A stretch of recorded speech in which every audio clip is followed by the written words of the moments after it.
याद रखना, तुम याद रखना।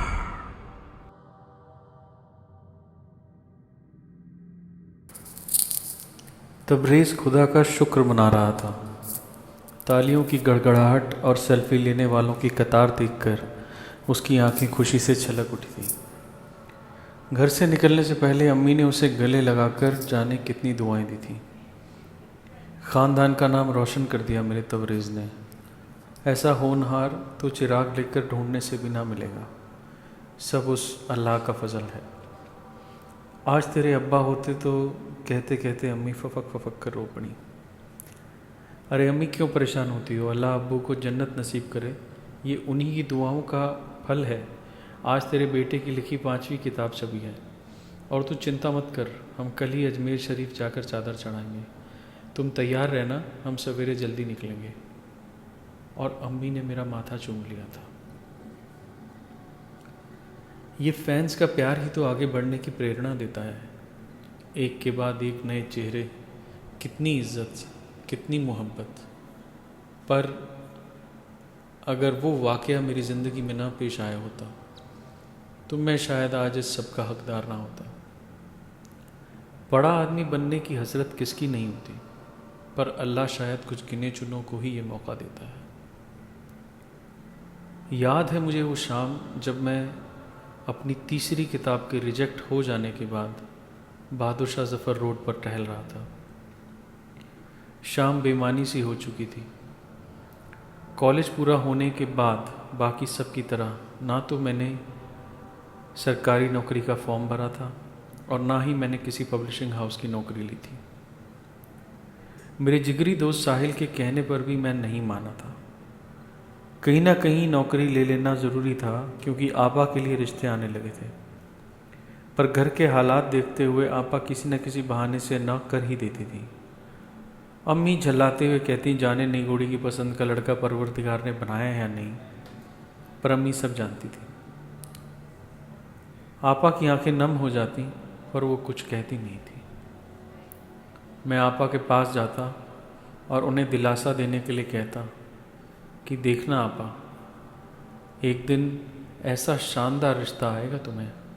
तुम्हारा भाई एक दिन इतना बड़ा राइटर बनेगा कि बड़े बड़े डॉक्टर, इंजीनियर यहाँ लाइन लगाकर खड़े होंगे। आपा नम आँखों से हंस देती, पर अब बहुत हो गया था। अपनी नाकामी की सज़ा मैं आपा को नहीं दे सकता था। अब वक्त आ गया था, या इस पार या उस पार, या तो कोई नौकरी ले ली जाती या कोई कहानी पब्लिश हो जाती। इसी कश्मकश में था कि मोबाइल की घंटी बज उठी। साहिल का फ़ोन था। आज शाम हमारा मिलने का प्लान था, पर इस नाकामी के बाद मेरा कहीं जाने का मन नहीं था।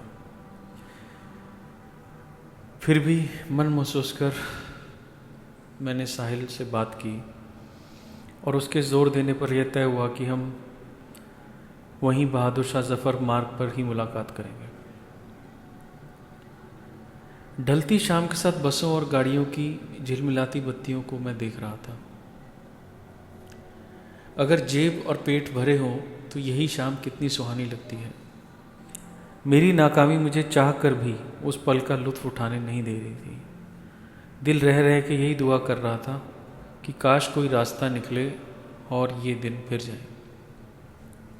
खैर, कुछ 10 मिनट के बाद साहिल बस से उतरा और मुझे ढूंढने लगा। इत्तफ़ाक़न मैं बस स्टैंड के पास ही था। मैंने हाथ का इशारा किया और साहिल भागता हुआ मेरे पास चला आया। कैसे हो तबरेज़ भाई? साहिल के पूछने पर मैं कुछ न कह सका, पर उसे कस के गले लगा लिया। धड़कन को धड़कन की पहचान होती है। साहिल को यह समझने में वक्त नहीं लगा कि मामला संगीन है।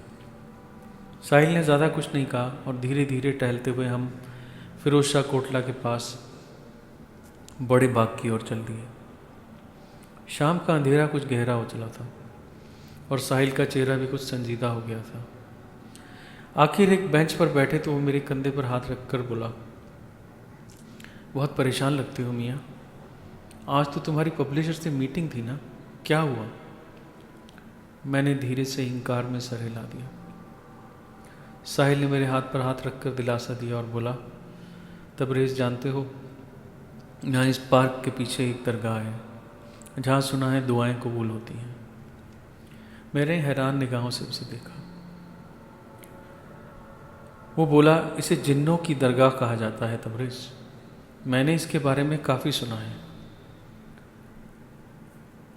हर जुम्मे को जब शाम ढलती है तो यहाँ हवा में एक खुशबू सी दौड़ जाती है। कई 100 लोग हर हफ्ते यहाँ जमा होते हैं, लंबी लंबी कतारों में। कतार लगाने से क्या होगा मियाँ, अगर दुआ कबूल ही ना हो तो? दुआ ना मांगने से भी तो कबूल ना होगी तबरेज़। ठीक कहते हो साहिल, जाने क्या करूं, दुआ मांगूं या कि मुआफ़ी? साहिल बोला, मैं दुआ मांगता हूं भाईजान कि आपकी माफ़ी भी कबूल हो जाए। हम दोनों ने एक दूसरे को देखा और दरगाह की ओर चल पड़े। मेरी किस्मत अच्छी थी और पहला इशारा तो ये था कि आज जुम्मा ही था।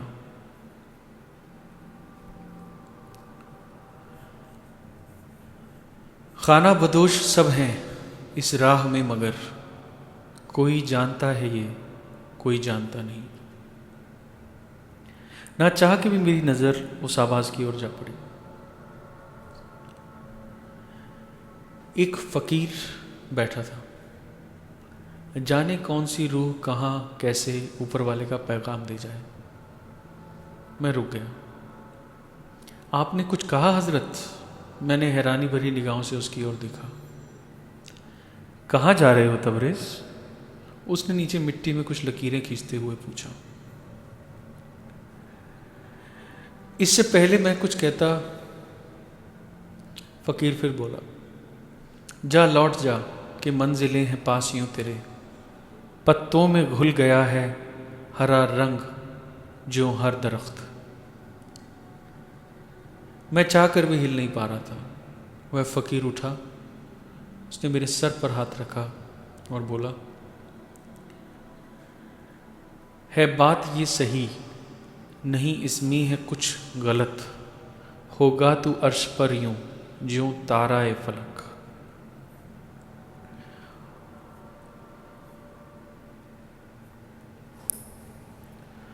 मैं और साहिल खामोश नज़रों से एक दूसरे को देख रहे थे। एक पल में हमने पलट कर देखा, वह फ़कीर वहाँ नहीं था। बस मिट्टी में कुछ लिखा था। बारीकी से पढ़ा तो एक तिनके से लिखा था, खमुन के थौत मदद दे। मेरी समझ के परे की बात थी। साहिल और मैं कुछ देर वह लिखा देखते रहे। जाने कितनी देर वहाँ रुके होंगे। उस बात का कोई अर्थ हमें समझ नहीं आ रहा था। अंधेरा होने को था और वहाँ से निकलना ही बेहतर था। 10 बज चुके थे। साहिल और मैं बेमन से खाना तो खा रहे थे, पर अभी भी इसी कश्मकश में थे कि इस वाक़े का क्या मतलब था। कौन था वो फ़कीर? आखिर क्या कहना चाह रहा था? तभी आपा का फ़ोन बज पड़ा। कहाँ हो तबरेज़? अम्मी ने कब से घर सर पे उठा रखा है। सॉरी आपा, मैं साहिल के साथ बातों में इतना मशगूल हो गया कि घर पर बताना भूल गया। बस चल ही रहा हूँ, कुछ समय दीजिए, अभी आ जाऊँगा। कुछ सवाल जहन में लिए साहिल और मैंने एक दूसरे से विदा ली। ज़्यादा मत सोचना तबरेज़ भाई, वक्त के साथ सब ठीक हो जाएगा। साहिल ने दिलासा दिया और हम अपनी अपनी बस में सवार हो गए। कुछ ज़्यादा लोग नहीं थे बस में। 40-45 मिनट में मैं घर के पास के बस स्टैंड पर उतर गया था। उस फ़कीर का चेहरा और उसकी बातें कुछ भी दिमाग से जा नहीं रहा था। अम्मी शायद सो चुकी होंगी और आपा ज़रूर दरवाजे के पास बैठकर इंतज़ार कर रही होंगी। मैंने धीरे से दरवाज़ा खटखटाया और आपा को खोलने में शायद कुछ सेकंड्स ही लगे होंगे। क्या तबरेज़, कब से यहाँ बैठी हूँ? कितना वक्त लगता है कॉल करने में? क्या मसला है तुम्हारा? जानते हो अम्मी कितना परेशान होकर सोई हैं। माफ़ करना आपा, वक्त का अंदाज़ा ही नहीं रहा। आप सो जाइए। तुमने खाना खाया? जी आपा। वो साहिल के साथ अच्छा ठीक है, जाओ सो जाओ। जी आपा कह के मैं ऊपर अपने कमरे की ओर तेज कदमों से चल पड़ा। कुछ ज़्यादा बड़ा घर नहीं था हमारा, पुश्तैनी पुराना मकान था दादा जान के ज़माने का। 2 कमरे नीचे और एक छोटा कमरा ऊपर। न तो और कमरे बनाने की ज़रूरत थी और न ही हैसियत। जितना ज़रूरत थी काफ़ी था। खुदा का शुक्र था कि अपनी छत थी, वरना किराया देने की हिम्मत कहाँ थी हमारी। वे छत के कोने में मेरा कमरा मेरे लिए जन्नत से कुछ कम नहीं था। यही मेरी ख्वाबगाह थी, जहाँ मैं नए नए किरदार, नई नई कहानियाँ लिखता रहता था। पुरानी नॉवेल्स का एक बड़ा सा ढेर, कागज़ों के बंडल और तरतीब बेतरतीब सी पड़ी कुछ फाइलें। अच्छा खासा बैचलर्स पैड था ये मेरा कमरा। मैंने जेब से छोटी सी चाबी निकाली और कमरे का ताला खोल के लकड़ी के पुराने किवाड़ को धीरे से धक्का दिया। वैसे तो दोनों दरवाजे पूरे खुल जाया करते थे, पर एक दरवाज़ा ठक करके तेजी से किसी चीज़ से जा टकराया। मैंने हड़बड़ी में कमरे का बल्ब जलाया और देखा कि जाने कहाँ से छोटी सी लकड़ी की पुरानी मेज़ दीवार से सटी वहाँ आ पड़ी थी। पर कैसे? आपा ने जब बात की तो उसका कोई जिक्र नहीं किया था। पूरा कमरा किसी अनजानी सी इत्र से भरा था और खुशबू इसी टेबल से आती लग रही थी। बड़ा विचित्र अनदेखा सा मास्टरपीस था ये।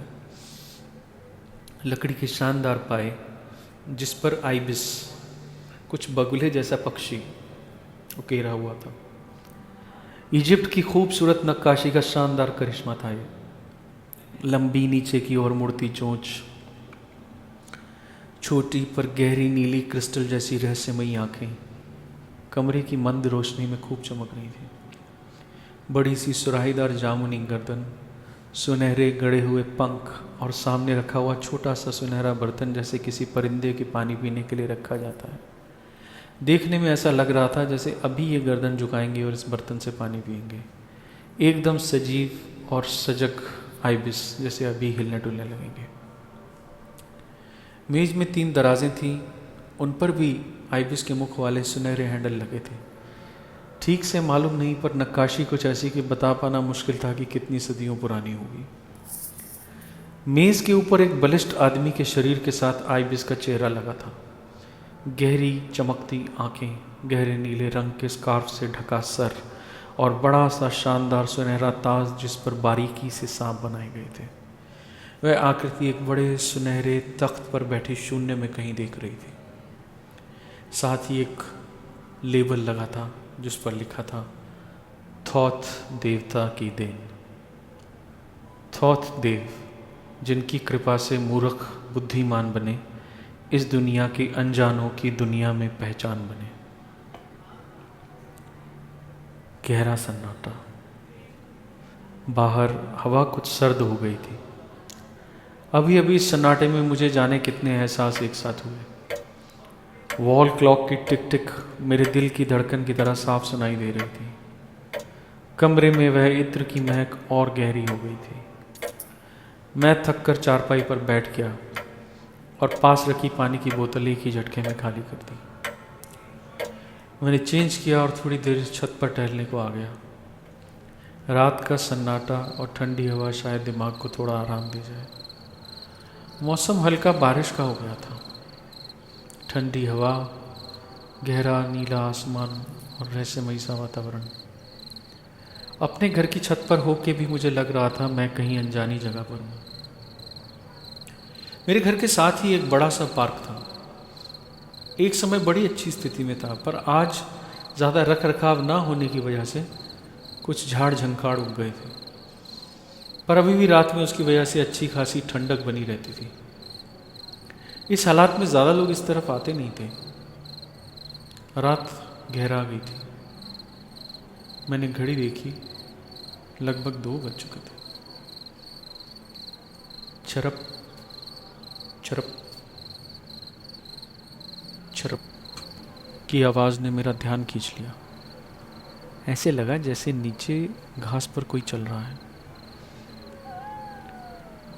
गुड़िया ले लो, गुड़िया ले लो, देसी फिरंगी रंग बिरंगी गुड़िया ले लो। एक महिला की आवाज थी, बहुत हल्की सी पर धीरे धीरे करीब आती हुई। गुड़िया ले लो, गुड़िया ले लो। मैंने झट से दोबारा घड़ी देखी। हाँ, रात के 2 ही बजे थे। रात के 2 बजे ये कौन गुड़िया बेच रही है? और इस सुनसान बियाबान में कौन गुड़िया बेचेगा और कौन खरीदेगा? मैं अवाक खड़ा था। आवाज और पास आती सुनाई दे रही थी। गुड़िया ले लो, गुड़िया ले लो। देसी फिरंगी रंग बिरंगी गुड़िया ले लो। चरप चरप चरप चरप। कुछ ही देर में आवाज आनी बंद हो गई। सन्नाटा। बस अब और दिमाग लगाने की हिम्मत नहीं थी। मैं वापस अपने कमरे की ओर चल पड़ा। कमरे से अभी भी वही भीनी सी खुशबू आ रही थी, पर साथ ही कुछ चूड़ी खनकने की आवाज भी हो रही थी। मैं हैरान सा सक पकाकर आगे बढ़ा तो एक औरत मेरे कमरे में दीवार पर लगे छोटे से शीशे में अपना चेहरा देख रही थी। घने काले घुटनों तक लंबे बाल, चेहरा सफाई से दिख नहीं रहा था। चारपाई पर एक बड़ी सी टोकरी रखी थी जिसमें कई तरह की गुड़ियाँ थी। मेरे कदम जम गए, रोंगटे खड़े हो गए थे और दिल बहुत तेजी से धड़क रहा था। इससे पहले कि मैं कुछ सोचूं या कहूं, वह तेजी से घूमी और सर्द आवाज में मुझसे बोली, गुड़िया लोगे बाबू? उसके चेहरे पर नजर गई तो उसकी आंखें नहीं थी, खाली 2 गड्ढे थे आंखों की जगह। मैं वहीं गिरा और बेहोश हो गया।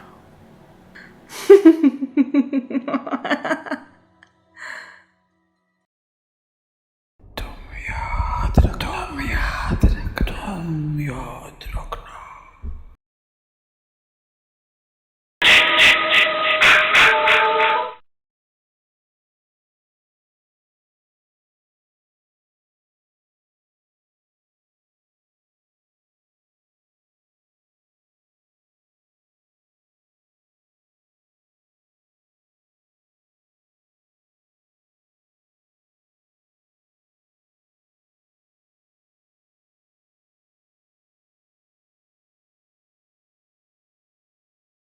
तुम याद रखना। तुम याद